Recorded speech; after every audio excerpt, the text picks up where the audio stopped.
ripped from their homes, chained like animals, and crammed into a filthy ship where the air is thick with fear and despair. This was the brutal reality of the transatlantic slave trade.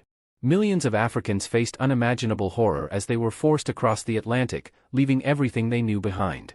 A long, long time ago, many people from Africa were taken away from their homes against their will. This was called the Transatlantic Slave Trade. It was a very sad and terrible time because families were torn apart, and people had to leave everything they loved behind. Imagine you are playing happily with your friends when suddenly strangers come, capture you, and take you far away. This happened to many African people. These strangers were called slave traders. They would capture people from different parts of Africa, like West Africa, Central Africa, and other regions. Sometimes, they tricked people or fought with villages to take them. Once captured, the people were tied up and forced to walk long distances to the coast. This walk was called a death march, because it was very hard and many didn't survive. Those who made it were kept in dark, crowded places called slave forts. These forts were like prisons by the sea, and people stayed there for weeks or even months before being sent away. After staying in the forts, the captured people were forced onto big ships.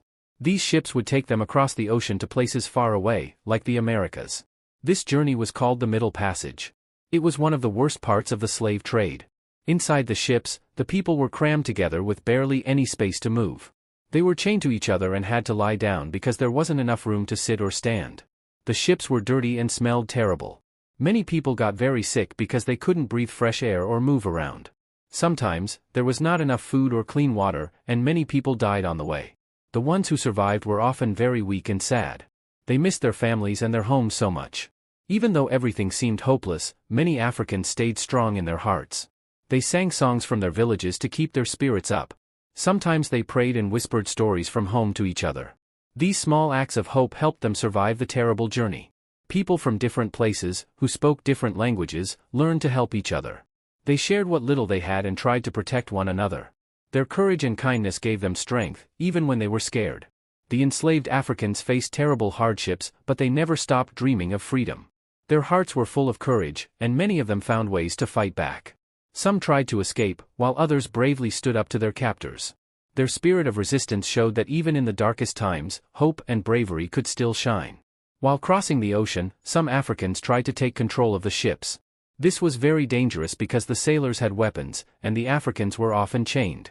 Still, they would whisper plans to each other, waiting for the right moment to act.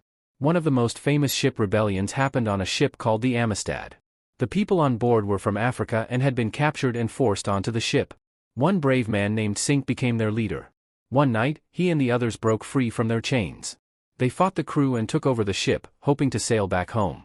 Unfortunately, they didn't know how to navigate the sea. The sailors tricked them and sailed to America instead. When they arrived, Sink and the others were put on trial. Many people thought they should be punished, but kind supporters helped tell their story. In the end, the court decided that they were kidnapped people fighting for their freedom, not criminals. They were allowed to return to Africa. When the long, hard journey on the ships finally ended, the Africans were taken off the ships and sold to other people who wanted to make them work without pay. They were taken to places where they would be forced to work. These places were called plantations, and they were large farms where crops like sugar, cotton, tobacco, and coffee were grown. The people who owned these plantations were called masters, and they treated the Africans like property rather than human beings. The enslaved Africans had no choice but to work from sunrise to sunset, often without rest. They had to dig the soil, plant seeds, and take care of the crops as they grew. Once the crops were ready, they harvested them by hand, which was hard, back-breaking work. The work was extremely tiring, and the weather was often hot. The overseers, men who watched over the workers, were cruel and would whip anyone who slowed down or tried to rest. Sometimes, even children had to work, picking cotton or carrying heavy loads. Enslaved Africans had to wake up before the sun rose and worked until it was too dark to see. They ate very little and wore clothes that were often old and torn. If they got sick or too tired, they were not allowed to rest. Instead, they were forced to keep working, no matter how weak they felt. Not everyone worked in the fields. Some Africans were forced to work inside their masters' homes. They cleaned, cooked, and took care of the master's children. Even though they were indoors, they were not treated kindly. They had to be very careful not to make any mistakes, or they would be punished. Some were skilled workers, like blacksmiths or carpenters, but even their talents did not protect them from harsh treatment. No matter where they worked, they were still treated as less than human. The enslaved Africans were expected to obey without question. If they did not do what the master wanted, they were beaten or whipped. The masters wanted to control every part of their lives. They did not allow them to practice their own culture freely or speak their own languages. To make them feel powerless, masters tried to break their spirits.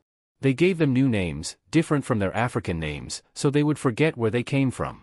But the enslaved people found ways to keep their identity alive by whispering songs and stories to one another. Sadly, it wasn't just the hard work and harsh punishments that made life unbearable.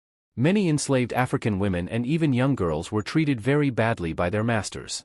These women had no control over their own lives, and the masters would force them into uncomfortable and painful situations. The masters believed they owned not just the work but also the bodies of the enslaved people. They would force women to have children, hoping to increase the number of workers on the plantation. This was deeply hurtful and took away the women's right to choose what happened to them. The women could not say no or protect themselves because refusing meant being beaten or even killed. This kind of mistreatment made many feel hopeless, but they still tried to protect their dignity by staying strong in spirit. Sometimes, when babies were born from these forced situations, the children were still treated as slaves. They never got to know freedom, and their mothers had to watch as they grew up in the same harsh conditions. This kind of treatment left many enslaved women feeling sad and ashamed, even though it was not their fault. They comforted each other as best as they could, forming bonds of friendship to help them survive. The women would sing songs that carried hidden messages, sharing their pain without saying it directly. Not only did enslaved Africans fight on ships, but they also fought on the land where they were forced to work. On big farms called plantations, people had to work very hard all day with little rest. The overseers would watch them closely and punish anyone who disobeyed. But some enslaved Africans couldn't take it anymore. They decided to fight back, even if it was risky. In places like Haiti, people gathered secretly to plan revolts.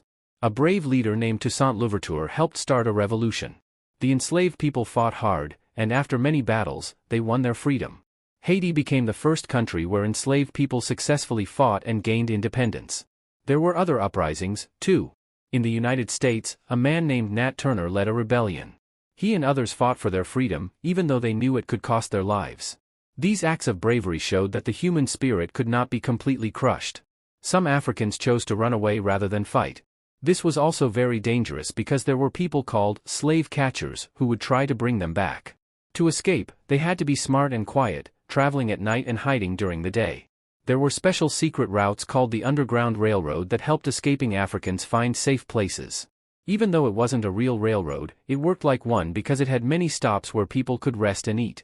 Brave helpers called conductors guided them from one safe house to another. One famous conductor was Harriet Tubman. She had escaped from slavery herself and went back many times to help others. She never lost a single person she guided, and people admired her courage. Harriet would sing softly to let the others know it was safe to move. Her songs were full of hope and helped them keep going. Some Africans who managed to escape didn't just keep running. Instead, they built communities where they could live safely. In Brazil, there was a famous community called Quilombo dos Palmares. It was hidden deep in the mountains and lasted for many years. The people there farmed, danced, and kept their African traditions alive. Another place where escaped Africans gathered was in Jamaica, where they formed Maroon communities. These groups lived far from cities, making it hard for anyone to find them. They grew their own food and lived as freely as possible. Even when they couldn't escape, many Africans found other ways to resist. They would sing songs that seemed cheerful but were actually full of hidden messages about running away. These songs were called spirituals. Singing together made them feel strong and connected, reminding them that they were not alone. They also told stories from Africa to teach their children about courage and kindness. Sometimes, the stories were about clever animals like Anansi the spider, who used his wits to overcome challenges. These tales made them feel connected to their homeland, even when they were far away. The enslaved Africans refused to forget their roots. They braided their hair in patterns that reminded them of maps from home. They cooked food that tasted like the meals they used to share with their families. Even when forced to adopt new customs, they kept parts of their own culture alive in secret. Their determination to hold on to their identity was a form of resistance too. It showed that, no matter what, they would not let go of who they were. There were also free Africans and allies who spoke out against slavery. One man named Frederick Douglass had been enslaved but escaped. He became a great speaker and writer, telling people why slavery was wrong. His words inspired many to join the fight for freedom. Another woman named Sojourner Truth traveled around giving powerful speeches. She talked about how everyone deserved to be free, no matter their skin color. Her bravery helped change people's minds and made them see that slavery was unfair. The transatlantic slave trade hurt Africa in many ways. It was not just the people who were taken that suffered, entire communities and countries were affected. Even today, we still feel the effects of what happened back then. Let's talk about how the slave trade changed African societies, from losing so many people to the way cultures were disrupted and affected. When the slave traders came to Africa, they didn't just take a few people, they took millions. Most of the people captured were young, strong men and women. These were the people who worked on farms, hunted, built houses, and took care of their families. Imagine if most of the young people in your town were taken away. Who would help the elders? Who would grow the food? Who would protect the village? This is what happened to many communities in Africa. They became weaker because the people who did the hardest work were gone. In some villages, families were completely broken. Mothers lost their children, brothers lost sisters, and friends lost one another. The sadness was everywhere because no one knew if they would see their loved ones again. Some villages became almost empty, and others had to work much harder to survive.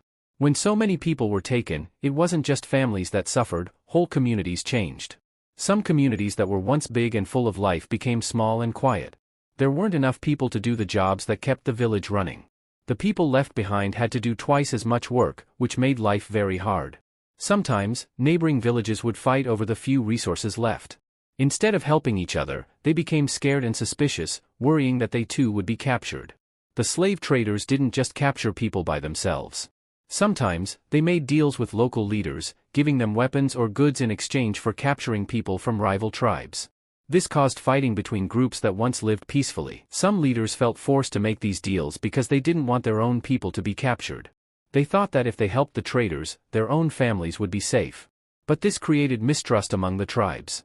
Friendships turned into rivalries, and old allies became enemies. When the young and skilled people were taken away, many important skills were lost. These were people who knew how to build strong houses, grow crops, make beautiful crafts, and heal the sick with natural remedies. Without them, traditions started to fade. Younger children didn't get to learn from their older siblings or parents because they were gone.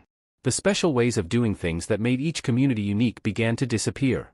African societies were full of rich traditions, songs, dances, and stories that were passed from one generation to the next. But when the slave trade took so many people, it was like breaking a chain that held all these stories and traditions together. Some of the captured Africans tried to keep their culture alive when they were taken to faraway places. They sang songs from home and taught their children stories from their villages. But many things were lost because families were split up, and people from different tribes were mixed together. Back in Africa, festivals became quieter, and some dances were forgotten because the people who knew them were no longer there. The special ways of worship and celebrating life became harder to keep alive. Before the slave trade, many African communities were peaceful and focused on family and farming.